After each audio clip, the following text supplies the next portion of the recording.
What's your name? Nathan Levy. All right, so you're here at this pro-Republican demonstration here in Los Angeles. It's very rare because BLM has been marching up and down the streets for 2 months, and there's been very little display of a counter view. But you came out. Have you been here before? This is the first time. What's your impression of what you've been seeing? Oh, it's a fantastic expression of happiness, joy, positivity, trust in life, trust in the future, trust in one's own capacities, not thinking that government or someone else is going to solve your problems, but picking yourself up every day and starting all over. And this is the spirit that I feel. Have you spent time all your adult life in the United States? I've spent all my life practically abroad as an expatriate. I've lived in Europe, in Italy, in France, in Austria, in Switzerland, and I've seen the debilitating effects of socialism, defunding the police, defunding infrastructure, and I saw criminality rampant. Everything that they promise us, I've seen it, and I left. I fled that to come to America. Everything that who promised us? Well, the Democratic, the left wing, what they call themselves progressives, actually is dismantling everything we have built. Security to begin with, and prosperity actually builds on security. There can be no prosperity for any scale, from any person, whatever their position in society, if there is no security. If there is no security. So we must stand our ground. We have built a country that the entire world is envying us. People are trying to immigrate into America. They're not fleeing, so there must be a reason for that. Well, maybe because people can make more money here, they can keep more, pay less tax? But you can only make money if you have a society built on decency, on civility, on security, on a legal system that is foreseeable, that is fair. This is what makes people come. The fact that there is decency in this country. What parallels do you see between the Democrats and the socialist left of Europe? Oh, now they are exactly one and the same. They're absolutely one and the same. They are trying to copy every kind of policy that failed in Europe. France had socialism for 18 years, and now the Socialistic Party has been dismantled completely in France. So the British Labour Party, same thing. Same propositions, same false promises, and they cannot deliver it. So a country and a society can build up only on a value of decency, of respect for one another, hard work. There is anybody telling you the opposite, that there are shortcuts, there are no shortcuts. So I think the spirit here is right today in Beverly Hills. What about this notion of unrest in the streets, agitators? Isn't this more of a European phenomenon? It is. I mean, they exactly copied that. France has had violent riots for the past 200 years, and yet they get nowhere. Yet they're always in square one. And so whoever here is rioting, there is a big part of ignorance and there is a big part of manipulation in them. So, but it does not work. It does not work. I mean, it doesn't get people elected? It can get people elected based on promises they cannot deliver. Because government can only give you back what they take from you to begin with. I'd rather the government doesn't take from me or you anything and let you decide how you want to allocate your resources and your wealth and your time. So, you also don't want to. What happened in Europe is develop a class of assisted people. That means they are assisted and they believe they have a check on society. Entitled, and they have a check on society. Society owes them. But I know from many phases of my life, society owes me nothing. I have to get up and earn my day, earn my life. Yeah. But what if the lower classes rise up and they make trouble?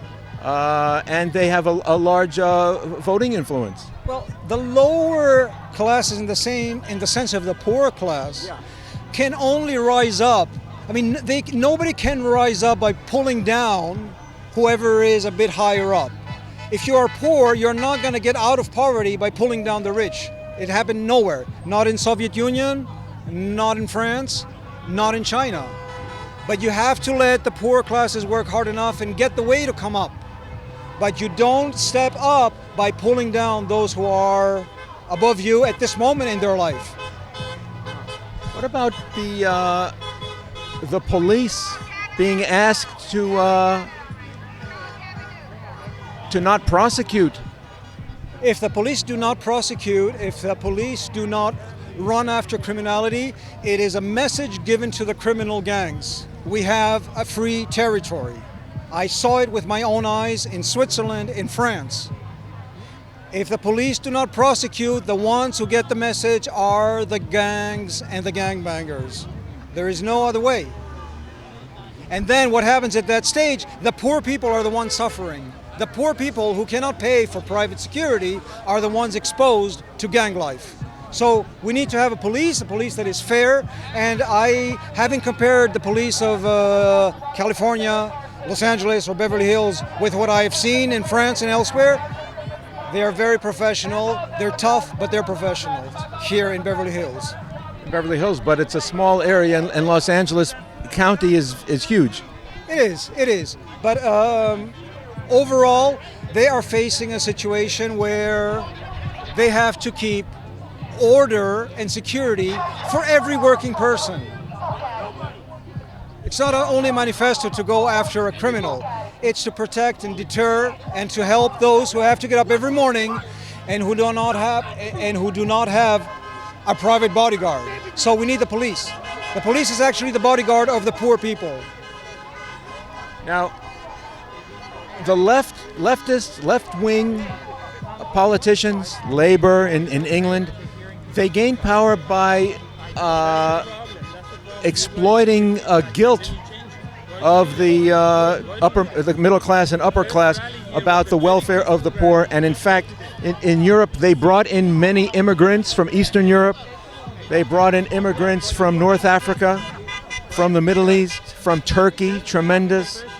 And of course, they say 80% of Muslim immigrants into Europe are on public support. When I say public support, meaning welfare benefits, relying on the government. And of course, that keeps more people voting for those parties. Do you see anything similar taking place in the United States now? This can happen. If you teach a human being to depend on some very small check, a handout, all right, and they get used to it, and they don't have to work for more, all right, of course, then there is a pact between those who give the handout and those who receive it. But you then create a society of people who are dependent. You need a society of people who are capable of building a family, a country, a community. So it needs to come from everyone individually and then communally. But do you see, I don't know. At home, people will think there's a traffic jam. Do you see an intentional overwhelming of the system, but for the purpose of making it communistic, statism? Well, of course, it is easy to promise something for free, and unfortunately, people go for it. People go for the gullible, the empty promise. You will get something for free because you are entitled, because we owe it to you. But we don't owe you nothing. And so what happens at the end, you run out of money. The system collapses. It collapsed in the Soviet Union. It collapsed in Venezuela. It has collapsed in France. Just look, and if you think there is one place on earth, even Sweden has abandoned. Sweden is a country smaller than LA County. Sweden is a country smaller than LA County. Canada is a country no larger than California. And yet they have all adopted a system where you have to be independent and provide for yourself. Those old promises do not work. So point a finger to where it has worked. It has not. So you have the resources to look up what happened in other countries. So why would we try something that has repeatedly failed everywhere around us? And the reason why we have every year 1 million applications for people to immigrate to the United States. They are leaving those systems. So they are voting with their feet. So let's not commit the same mistake. Has there been a history of election fraud, of rigging elections in Europe? Well, Obviously in the socialist countries. Well, you're talking about the former socialistic countries that were called democratic republics. Well, of course, everything was manipulated there. Okay, they would have people line up, but the results were already published and ready for print before the elections were over. I have been an electoral inspector in California for 2 electoral cycles, and I must tell you it's not perfect. It's not perfect. And it's going to be very hard to run a system where, I don't know,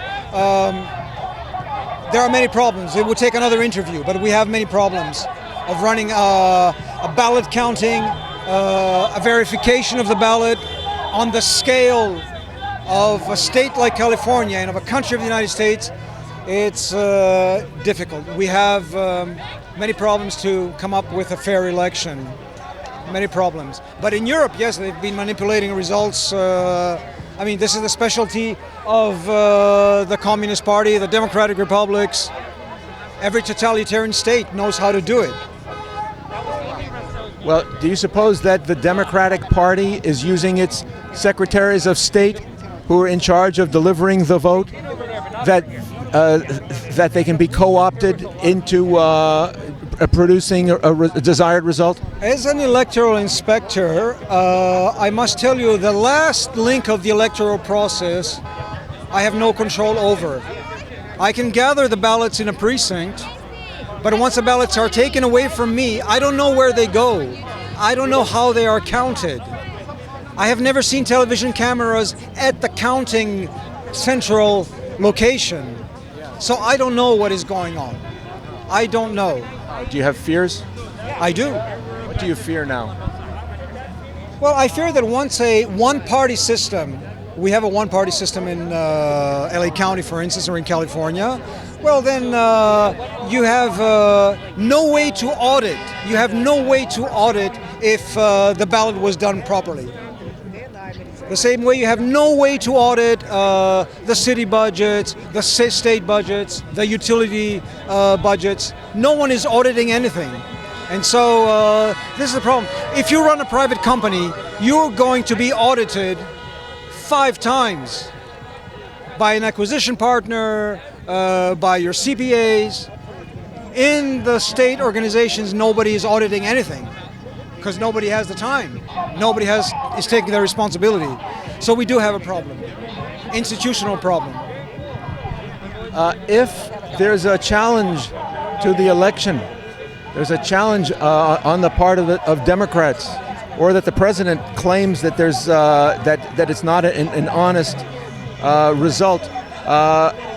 What would you encourage people who voted for him? Should they just concede? Can you repeat the question? Yeah.